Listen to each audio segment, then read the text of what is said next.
Hi everyone.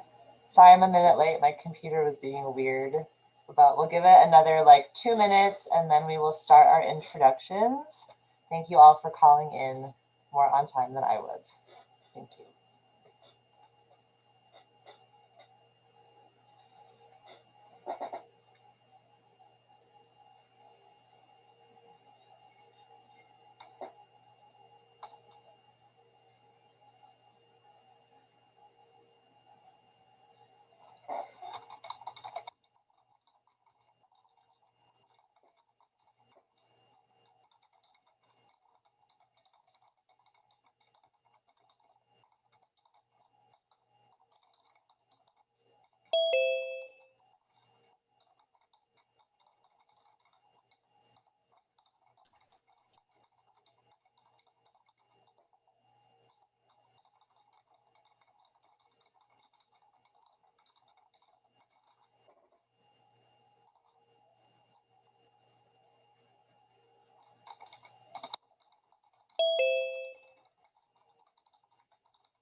Okay, we hit our magic number 20, so I think I'll get us started on introductions. I'm Melissa, I'm the co-op's general manager and I'm one of the co-facilitators of the Ivcn. We love to start our meetings with a land acknowledgement. And so I would like to acknowledge that this meeting is being held on the traditional lands of the Chumash people and pay our respects to elders both past and present. We honor the traditional territory as well as stories and contributions of the Chumash people to the land upon which we gather and create. So welcome to our first Ivcn meeting of December. I hope that everybody had a nice holiday or just a nice quiet day at home if you got that day off. Let's start our introductions. I'll go down the participant list to the best of my ability. So we'll start with Jonathan. Hi everybody, this is Jonathan. I'm the General Manager of IV Community Services District. Thanks, Jonathan. And how about Jay? Hello, my name is Jay Freeman. I'm on the board of the Isla Vista Community Service District. I'm not representing them today. I'm here in my own capacity. I'm also still on the Goleta Valley Library Advisory Commission for a little while longer, as well as the Local Agency Formation Commission. Busy man, Jay. How about Ash?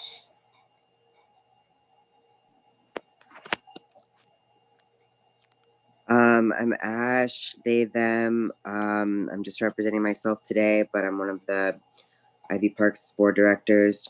I'm also part of Food Not Bombs and Eco Vista. My quick Food Not Bombs announcement is we've been filling the gap that the free box has been closed by bringing a pop-up free box with us at our meals. So if you have donations of blankets, jackets, new or gently used socks, things like that, menstrual supplies, whatever you'd like us. We've been distributing that. Thanks. Thank you, Ash. It's a really important resource, and thank you for reminding us about it. Super good. How about Bianca? Hi everyone, I'm Bianca Rosso with Standing Together to End Sexual Assault. Thanks, Bianca. And how about Jackie? Hi everyone, Jackie Curda, Director of UCSB Alcohol and Drug Counseling Program, part of Student Health. Deborah. Hi everyone, my name is Deborah Anderson. I'm the Assistant General Manager at the Isla Vista Community Services District. Thanks, Deborah. How about Elijah?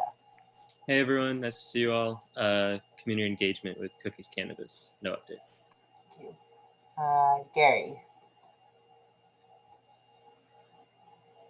Hello, everyone. Gary Gaston, UCSB Police Department Community Outreach. My announcement is we are hiring. If you know any good candidates, please send them our way. We're happy to talk with them about the job as well if they're interested.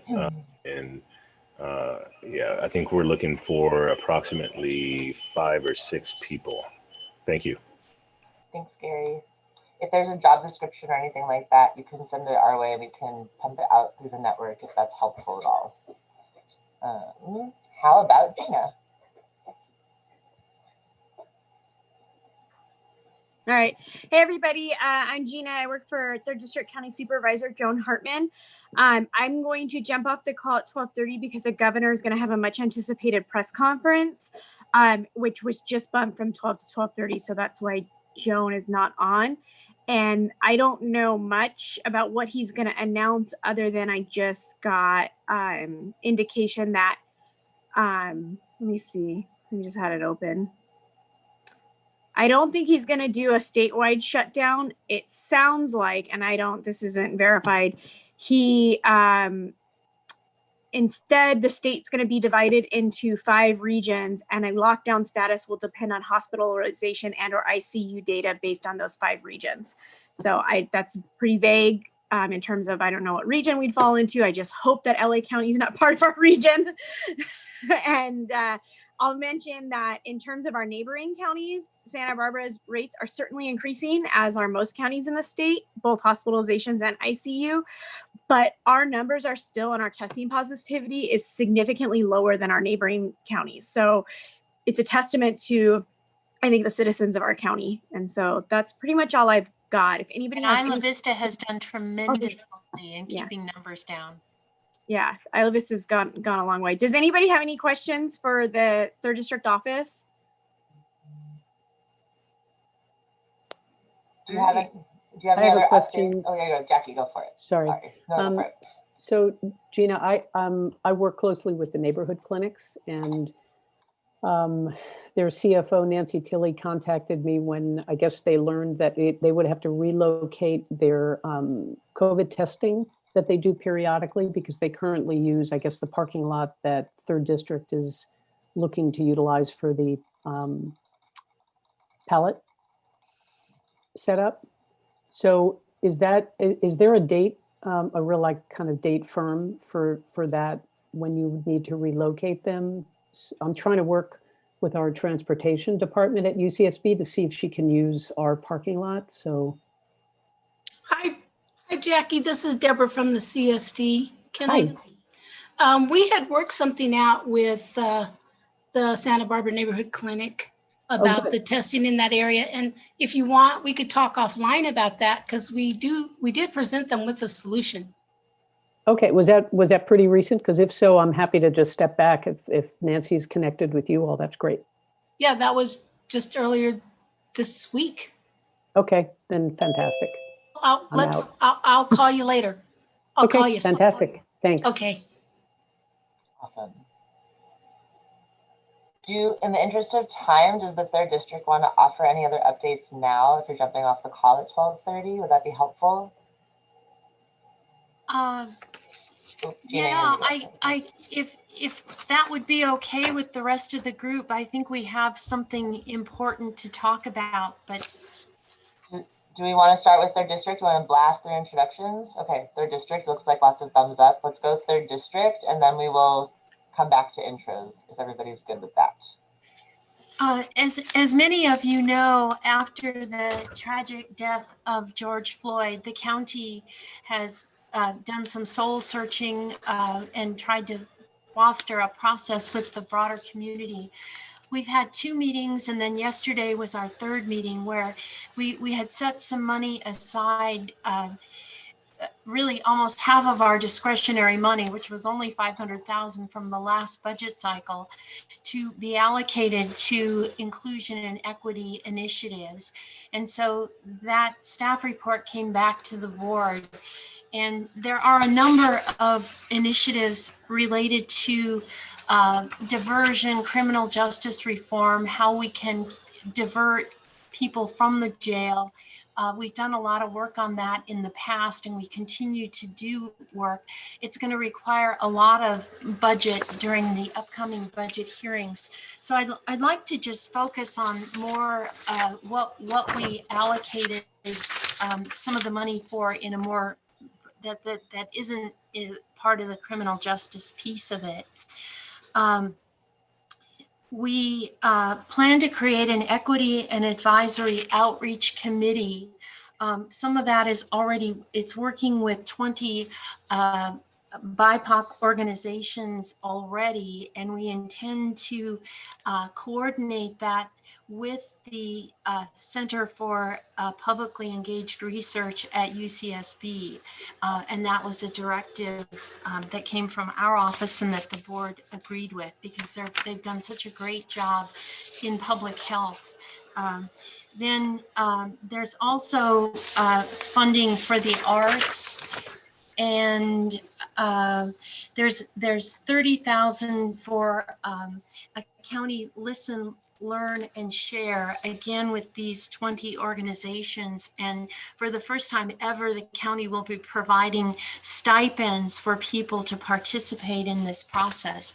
The big thing, though, is the equity fund, and there'll be $270,800 in an equity fund.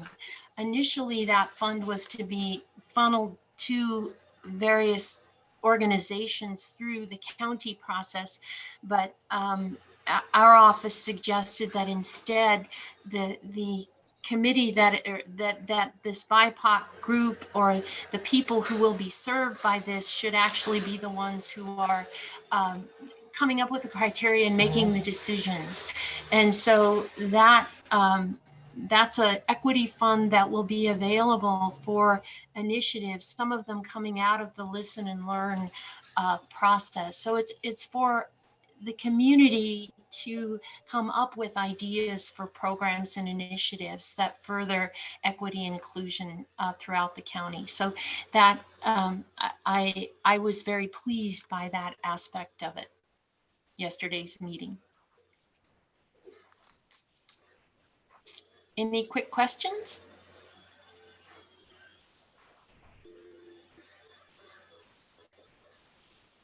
That sounds like a really wonderful outcome, particularly to have it retain in the hands of the folks that can help steer the criteria and like land it well with how it's been kind of gotten to this place. It feels like a really wonderful.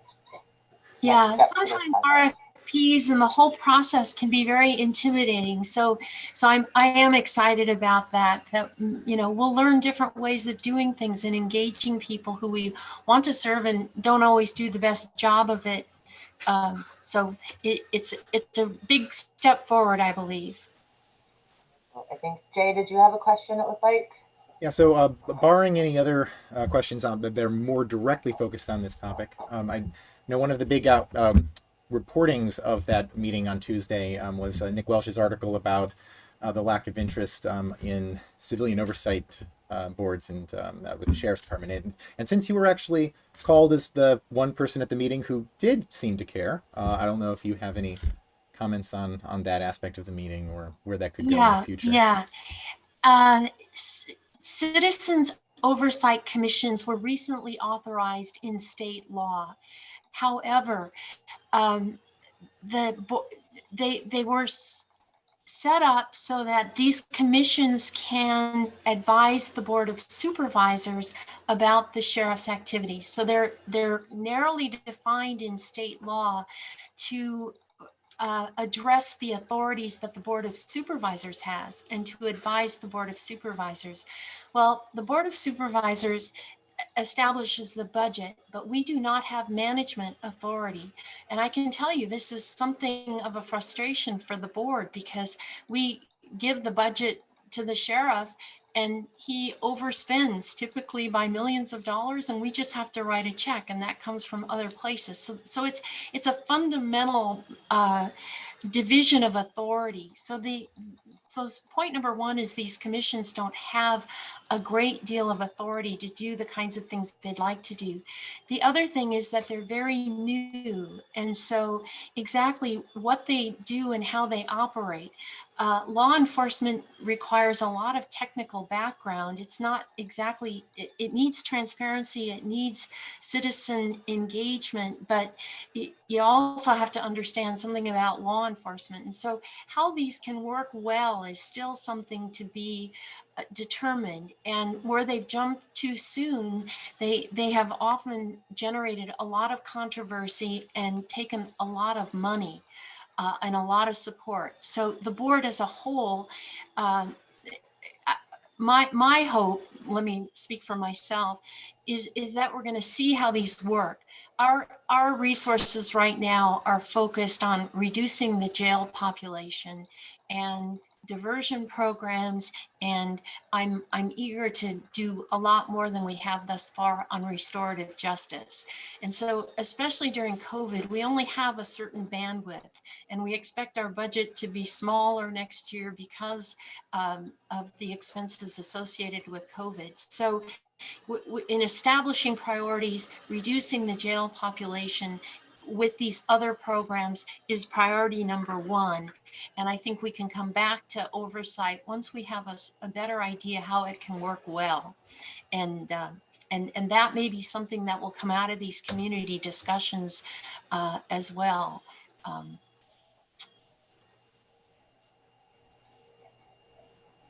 Okay. Any other questions for Joan or for the 3rd district? Okay. Awesome. Thank you. We're going to go find out what comes down the pike as far as COVID for us. Probably not getting to reopen our bulk bins anytime soon, but that's okay. Thank you guys for being on the call, and we'll look forward to hearing what the governor has to say. Thank you. Bye-bye. Thank you. Okay, we'll go back into introductions. We left off with Justin. Hey everybody, Justin Schroeder with the Sheriff's Department, Isla Vista Community Resource Deputy. Thanks, Justin. And how about John? John Foran, Ecovista, and put our announcements in the chat. We have a meeting this Friday at noon and a big book giveaway coming up in 2 weekends. Thank you. Thank you. If there's any sort of social media that attaches to that, feel free to send the co-op love sharing on our story. And if there's a flyer, like an electronic flyer, we can pop it out through the Ivcn list and on the Facebook page too. Awesome. How about Katerina?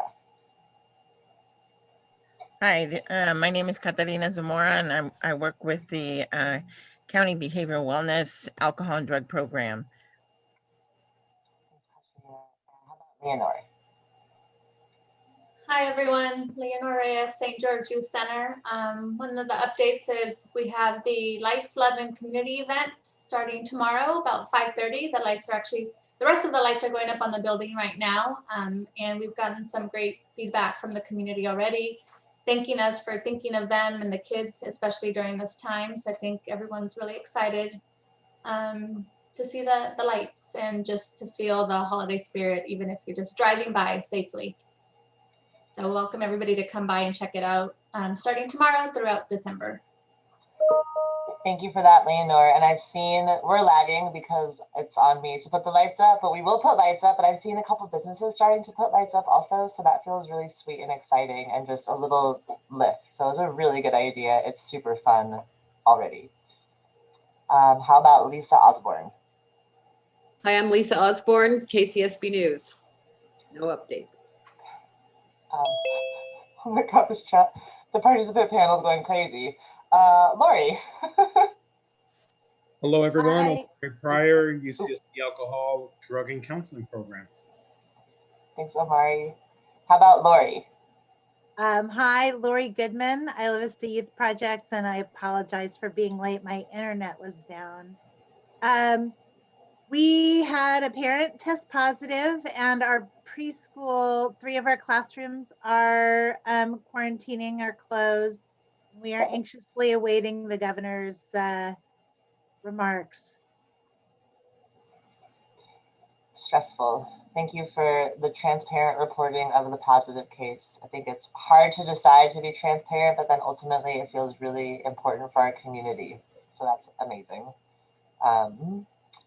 Spencer. Hi, everyone. Spencer Brandt, president of the Isla Vista CSD. Only thing I'll share is we've set up a link where the community can provide input and feedback on public safety and law enforcement activities. So I'll put that there in the chat. This will be open year-round and can be used if people have specific things that they'd like to provide feedback on, or just more broad things as well. So I'll put that in the chat now. Thank you, Spencer. How about Victoria or Tori? Sorry. Either is fine. Okay, Victoria is my full name, but Tori is what I usually go by. I forget to change it sometimes. Hi, everybody. I'm Tori Saunders, UCPD Community Outreach, and Gary shared our big announcement that we're hiring. I don't think our police trainee position is on the hiring website at the moment, but it's getting worked on, and we do have our lateral position open. So if anybody has any questions, please email us and we can get you that application, or you can keep checking that HR website. Thank you so much. Thanks, Tori. And how about Viviana? Hi, Viviana Marzano, Director, Civic and Community Engagement at UCSB. And how about Yasmin? Hi, everyone. Yasmin from AS EVPLA. Awesome. Did I miss anybody in introductions as the participant panel kept doing its own population thing? So everybody gets to go. Okay, fantastic. We have like about a half an hour left, so I'll just move us into our agenda. The 3rd district has already reported, and for those late on the call, they jumped off because the governor is making a big announcement. So we will look forward to hearing about what that was. I say that because it's probably not positive, but we can still look forward to information. So next on the agenda, I've just been leaving space for general COVID-19 messaging and efforts updates. I'm unsure if anybody on the call has anything specific to report about that. I can say a quick bit from the co-op. We are still handing out masks and thermometers. We've definitely still been seeing a huge amount of community members coming through that are still in need of masks. And so I'm grateful that AS and Health and Wellness actually showed up with more masks the other day. So we have them. We're only handing out about 15 reusable masks a day so we can keep enough every day. So we're still encouraging people to take one and wash it. But yeah, so we're still that resource, and it's been feeling pretty good out in Ivy. I think that actually it got a little busier from over the weekend until now. And actually the co-op sales have ticked up ever so slightly from where they were in November, which is very strange and totally antithetical to any trends.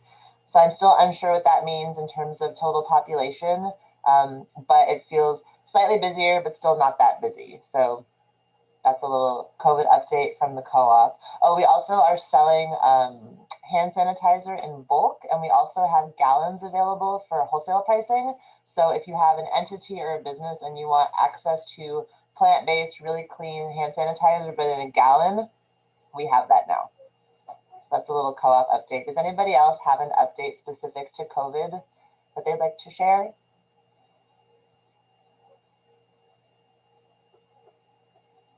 Okay, great. Verify that there is a later agenda item for law enforcement? Yeah, I didn't there's let you later look at the agenda. agenda. Yeah, Okay, great. yeah. Actually, coming up soon. So we'll just move into an AS update if Yasmin has one. She's on the call. Hi, yeah, it's going to be kind of COVID related. The masks that we were dropping off at different businesses, we just ran out of those. We're in the process of placing another bulk order. Maricella's getting like estimate for pricing, and we're asking for funding from different groups. So hopefully we could have new masks ready by the time winter quarter starts. And we're also in the process of like bringing out the food bank services to Isla Vista during winter quarter. We're in the process of just writing the COVID-19 guidelines that they would have to follow. But yeah, that's pretty much it for AS. Awesome. Thank you for that update, and also for that giving me some intel about the masks. That's helpful to know. And we really appreciate getting to be the resource to hand them out. But now we can also share that there's not a forever supply. We're trying really hard to get people to just take one. That seems to be one of the hardest things. People seem to be taking plenty and not washing them perhaps. So this helps us know that we need to get people to calm down what they're taking.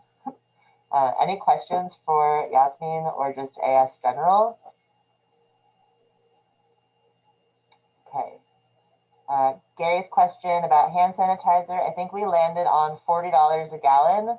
It's comparable. It's less expensive than the company selling it for. They're out in Baltimore. And so hopefully that is a well priced. It's very high quality hand sanitizer. So for those that have allergies and can't use the really abrasive like Purex or Germex, this is actually a much cleaner and less toxic hand sanitizer. So hopefully that answers the question. Okay, moving along to our IVCSD update, if there is any. Yeah, hi. Spencer gave the update on the community survey, so it'd be great if everybody fills that out and spreads the word. And another thing is we have new board members being sworn in on Tuesday, December 8th at 6 p.m. And so it would be great for people to join our swearing in ceremony. We had, full packed community room last time at our first meeting ever for the ceremony. So it'd be good to get a lot of people there to meet the new board and get going. So 6 p.m. on December 8th, as always, and the agenda will be on our website by Saturday at 6 p.m., probably earlier. Super cool. Thank you, Jonathan. Any questions for CSD or anything else related before we move to law enforcement? Okay, then we will move on to our law enforcement update, if there is, or I guess if there's questions for law enforcement. I think we have Justin on and we have 2 UCPD also. Yeah, not a whole lot of update from the Sheriff's Department other than our Thanksgiving weekend was nice and mellow and quiet. And we reported almost no large gatherings, which I think is reflective in what the 3rd District mentioned, that our numbers are doing pretty well in Isla Vista. So I know they thank the community, but we'd like to extend that thank you as well. It seemed like everybody followed the orders and followed the rules. So that was great. Other than that, I'm open for questions, but pretty mellow at the moment out here. Any questions for Justin? Jay has a question. I just wanted to call attention to and ask question updates about. So there was a post on Free and for Sale by Deanna Garcia a couple hours ago regarding, actually I'm going to click here, regarding somebody who is shooting some kind of metal pellet gun at the Bico house. This is something that is being potentially of extra concern given the context of what Bico is. Maybe this could be a hate crime or something. Clear it is some kind of somewhat brutal weapon that is being targeted at enough to like break tiny holes through windows, and it is a recurring event. And so I'm curious to know if they've contacted law enforcement, if law enforcement has been able to learn anything about what's going on. Any update would be interested and appreciated. Yeah, so law enforcement was made aware of these, probably similar to the way you were, through our public information officer. The news contacted her. Spencer reached out to me earlier, and a number of other community members forwarded me that post. But that was the first law enforcement in any capacity is learning about these incidents. And so we're kind of in the early stages. Obviously, there's not a active crime right now that I can respond to happening at the moment. So we're just in the early phases of gathering information. I said it to the community members that reached out to me, and I'll say it here on this meeting, but if it's at all possible for anybody who might have been a victim of this or is a future victim to call at the time that the crime is occurring, so our deputies can get out there, search the area, surround the area, and find out who's doing this. That's the most efficient and effective way. Obviously, we're going to look into this incident, but it's almost unclear exactly when it occurred. And so it's going to be a little bit tough for us to backtrack and try to try to find out who did this, but we will get on it. But other than that, yeah, we're just learning about it at the same time you are. One thing actually I just noticed, as I wasn't there when I queued this up in order to do this earlier, and as I was just scrolling just now, apparently they've added an update. Please do not call the cops or do anything on our behalf. This has already been reported to the police. Are you saying that that's either wrong or? I'm unaware of, and people here at the Foot Patrol are unaware of, so I'm not sure which police they reported it to, because we here don't know about it. And so again, I'm in the early stages, so it's possible that maybe they filed an online police report with the Santa Barbara police, or sometimes people don't know exactly how and where to file reports, and so maybe it got mischanneled somewhere, and that'll be something I uncover as I look further into this. What was the location of that event, Jay? Bico House is 66 something Sueño. Actually, it only says 66 Sueño. It's on the corner essentially of Sueño and Camino Pescadero on the northwest corner. Code 414.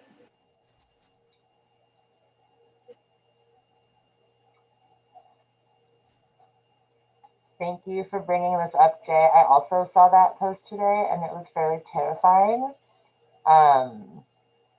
And I think it speaks into that deeper challenge in our community right now, where there's just some people really uncomfortable calling law enforcement for things. And that's probably a big different conversation about what it might take to help some of our community start to feel safe enough to call law enforcement to report potentially violent crime, and when it might still be appropriate to call law enforcement. This is just obviously really ongoing, very challenging, very complicated and layered conversation, but it's scary to think that this was happening and maybe these students were uncomfortable to call, even though it was potentially something that it could still be something really scary and violent. So I don't know, that's just a different nugget of how to continue to build these trust bridges so that there is the right call at the right time for the right thing. So anyway, it's interesting to hear, to read it also on Frame for Sale. If you haven't seen the post, there's like 100 comments on it, and that shows the power of that page. That post went up just a few hours ago, and it's seen a lot. And I encourage anybody that has a active interest in Isla Vista. It's a weird thing to do, but to join that group actually ends up being a really fast touch point on like in the moment things happening. So this is just another example. Thank you, Jay, for bringing it up. And thank you, Justin, for offering some insight into what's happening. It's pretty terrifying, and it's hard to not know what is happening. So any other questions or reflections to Foot Patrol or to UCPD? Anything about this? Okay. You know, the Ivcn has been, since the shooting, since 2014, I think the role of Ivcn hasn't changed. This meeting has been happening for a long, long time, for many years, but I think we're starting to see in the past 6-7 years the really unique opportunity by having this community meeting and having it be a place where anybody can jump in or on the call now. It's not as, heady maybe as going to like a government meeting or a county meeting, and we've created some unique bridges and unique chances for community conversations and dialogues that are not easy to happen in other ways. And so I just want to presence that and just continue to offer the opportunity for Ivcn to be that container. It can be hard to hold these conversations here, but I think it's really, really critical, particularly in this year of Black Lives Matter, and working within a demographic and a community that's been very impacted, and where it's not clear and it is very complicated and people don't feel safe. And so I think that the Ivcn has become, through all of this, a really important resource, if for nothing else, letting people jump in and be able to ask direct questions to people that they might not have as easy or safe access to. So I'm hoping that perhaps what's happening now can be another opportunity for this group to kind of maintain this role and to be able to hold a space that even breathes in new life. And if students or community members are interested in coming into a meeting where they can actually have a conversation directly with a group of stakeholders. I say like bottom up, top down, bottom up. It's very circular in the way we do it. It's really important, I think. So I just want to thank everybody for letting these conversations happen, and we'll see if more conversations happen around this. It feels potentially larger than just a post on free and for sale. And with that much attention on that post, I have a feeling we'll hear about it again, as is the way in IV. Things don't go away like this. So anyway, just thank you all for your willingness. And I see Gary posted that UCPD looked into it via dispatch and they did not have any calls or response on the incident.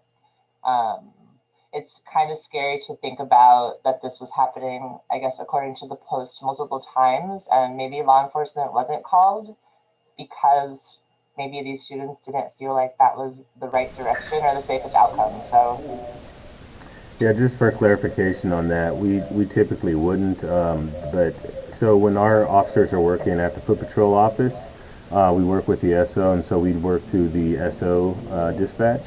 So what we just did is we checked in-house for the campus officers, and just to make sure none of them responded to that, and we have nothing on our record. So I was hoping to, see if there was information there to provide to the group here, but we don't have anything on that. So I think typically that would be a sheriff's response if someone did in fact call. So I didn't expect to have anything with us, but I just wanted to double check.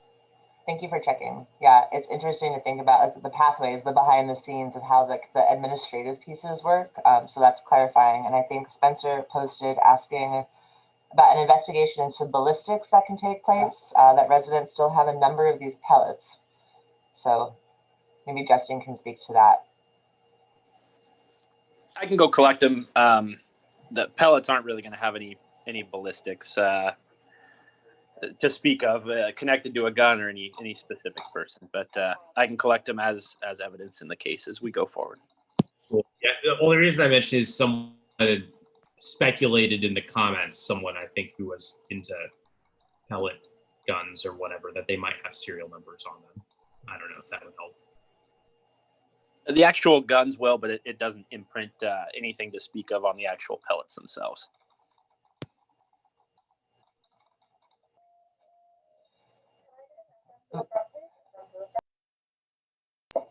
Sorry, co-op background. Thank you for that, Justin, and your willingness to go check it out. I think all of these moments where people can be taken seriously for what they're scared about, and even these little nuggets of the residents of Vico feeling like what they have could be useful, that might help continue that trust bridge building. I use that term a lot, but it feels like we are in this moment of a fractured bridge, and allowing these community connections and these community dialogues to help steer action feels like a really healthy process for Isla Vista also, considering it is a really small community. So this feels important and timely. So thank you. Any other questions regarding this or anything else for law enforcement?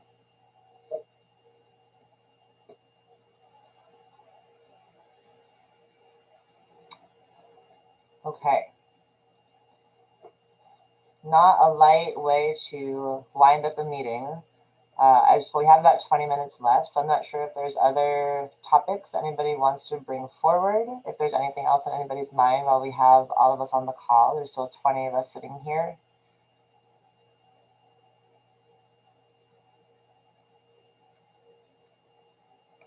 Okay.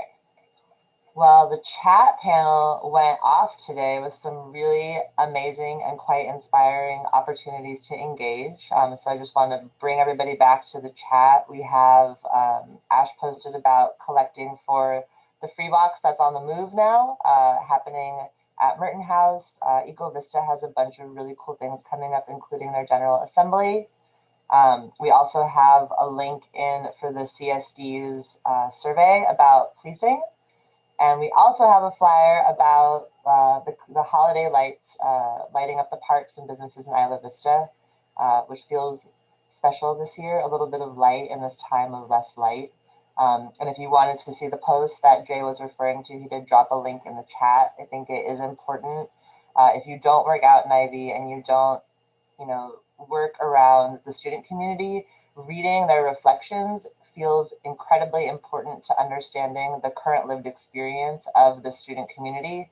That includes also understanding the COVID impact of, where everybody's at with mental health. I think it's all combining together in lots of ways. So that link is there. And we have one thing about that link that I posted though is that Free and for Sale is a private group, so you can't, if you click it, you don't necessarily get there directly. Actually, I should paste the it's actually not the full, it's not the full text. It's luckily only, I will figure out, give me 1 more second, I'll get the full text. Yeah, and you can request to join. They're really good at letting people in. I monitor that group similarly, and Jay actually is great, and he's alerted me to things via Free and for Sale. And so it's just another way that we can have a pulse on a community that moves so quickly and has so much flying through it. It's also the 50th anniversary of the Foot Patrol this week. Thank you, Gary, for mentioning that. That feels significant through all of this. And we have this, again, really unique opportunity to be engaging with our law enforcement on the ground level, hopefully to continue building these great trust bridges and allowing our communication to be a way that, lets our younger ones in this community start to feel like they can reach out. And then I also see really fun other posts like CSD is seating new board directors, and the RPD is also swearing in their new board directors on Thursday, December 10th. Again, really important nuggets for what makes Isla Vista so significant is how small we are, but how many opportunities we have to participate and make our community better. So I think, and Leonard just posted the food distribution flyer. So it's like, wow, in this tiny meeting in 43 minutes, we have gone on a real adventure. There's some pretty heavy things happening, but I just want to keep mentioning that there's lots of ways to participate to help also make things better. And Gary, go for it. Thank you. I just had a quick question for Spencer regarding the community safety page. I wanted to ask if there are comments made in regard to law enforcement, if there is a process in place to convey those concerns to law enforcement, and if so, if you can elaborate on that process. Yeah, I believe that is something as far as a process goes. Jonathan, I don't know if you can speak at all to that. I think you can share with them any comments that come in. Yeah, I mean, the plan or the idea is that we would get the survey results and every quarter try to compile the answers and share them with the relevant groups. But if something's urgent, we share it with you, more quickly, obviously. Most of the responses so far are anonymous, so we can share that. But what we usually do is our interns would go through the anonymous responses and kind of, write the patterns that they see and the different kinds of issues people bring up, and then have a summary that we can share. That's great. That's exactly what I wanted to hear. I would personally love to be able to get any information regarding that, just to give us some guidance. I think that's maybe going to help us just understand our community a little better. So we're all about that. Thank you. Yeah, of course. And then, it's an iterative thing. So we'll see how it goes the first time and we'll make it better the next time. Sure. Thank you. Hey, Melissa, it's Deputy Schroeder again. I was able to track down a report that was made. It went through Goleta Patrol, which is why it kind of got channeled funny around me. And so the deputies from Goleta did respond out there almost 3 weeks ago now. And they collected a couple of the pellets back then. So do we know in the post, has there been a more recent incident than that? Or was it maybe just that incident reposted online? Because the one from 3 weeks ago is being looked into. I think just the post mentions that the recent incident happened this Monday. Is that right, Jay? Yeah, this last happened Monday around 4 p.m. while one of our members was outside. They did not see anyone walking, biking, driving by when it happened. But that does explain it, that there's always the jurisdictional confusion that ends up occurring, where people even think that they live in Goleta and then call Goleta services for things. And so I'm really glad, Justin, that you were able to figure that out so quickly and be able to get that information back. Yeah, unfortunately, people want to make reports to the Isla Vista Police Department, the Isla Vista Sheriff's Department, the Isla Vista Foot Patrol, the UCSB. I think people think there's about 24 law enforcement agencies here in Isla Vista. But one thing I'm somewhat confused by is that, so they called Goleta, and then Goleta sent somebody out there, and then Goleta didn't, though, tell the Foot Patrol or anyone there about what they were doing? They just filed it in the computer and just was like, okay, we don't really care. Well, it's not that they didn't really care. They did a full report. It looks like it's about 3 pages long. And they collected evidence and booked 3 crushed BB pellets into evidence. They searched the area. They spoke with numerous neighbors and residents of 66 block of Sueño Road.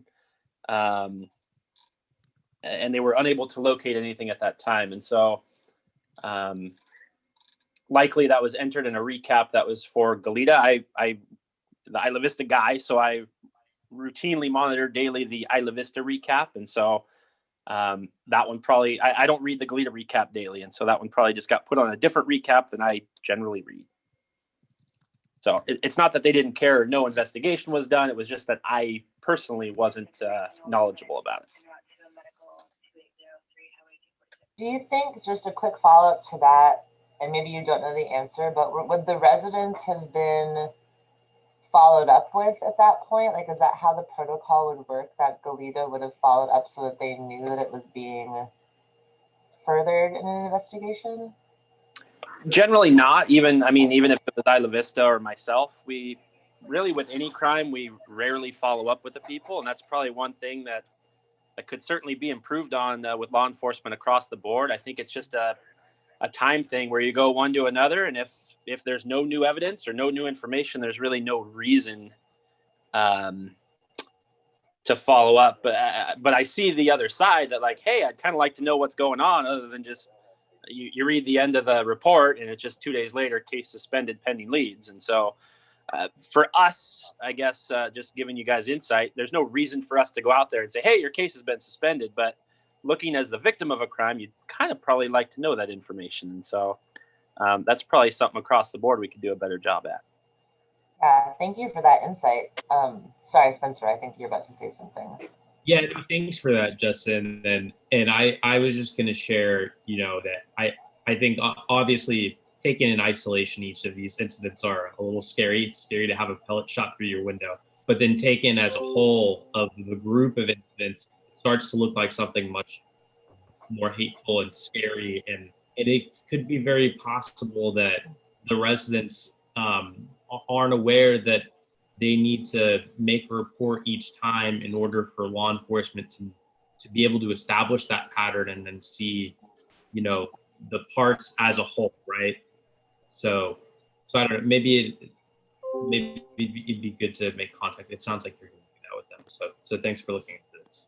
Yeah, I think so. That's a great point, because like you said, not to make light of this at all in any way, shape, or form, but we have yesterday we had somebody get shot with a real gun in Goleta, and we get gunshots all the time that go through people's walls and windows and everything. So when we see a BB or a pellet that went through a window, it's kind of like, oh, okay, yep, some kids were shooting a pellet gun. And since this is an isolated incident, it's tough for us to realize the impact of that. And so, like you said, I think especially groups who might feel like they're being targeted really need to report every single incident so we can kind of establish a pattern. Because reading through this report, again, not that the deputies ignored it, but it's just kind of BB gun shot through the window. We looked around, we didn't find anything, case suspended. And so, but clearly there's more to this than the one incident. But if we don't know about that, it's hard for us to really generate that kind of a report into it. So I'll go over there and talk to them. But if you guys could spread the word too, we'd really love to know about each and every incident, because that's what builds a case.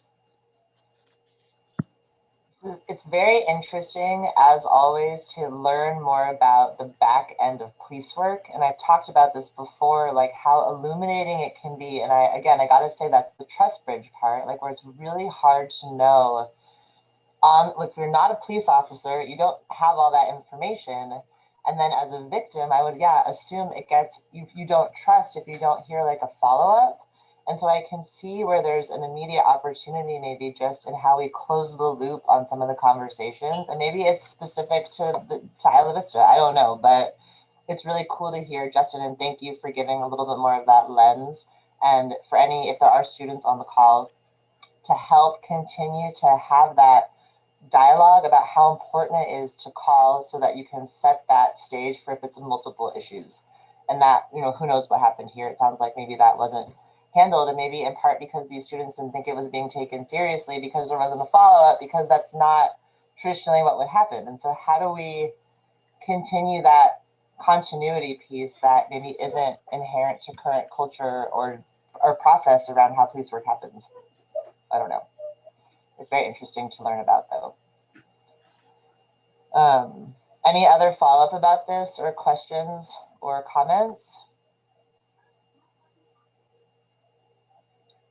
Okay, we have about 10 minutes left. I wanted to propose that we keep the meeting that's happening in 2 weeks, even though it's close to the holidays, and I know UCSB will be done. It feels important. I think the houseless tiny house project will be launched a couple of days prior to our meeting, so it might be just nice timing to gather together as a community and discuss, and maybe some follow-up from what Jay brought up today feels important to kind of keep a space for in 2 weeks. Does that feel good to everybody? For those that'll be in town and around, or out of town because we're Zooming? Just go on vacation. Okay. Okay, well then, in that case, we'll see everybody here in 2 weeks for another go-round.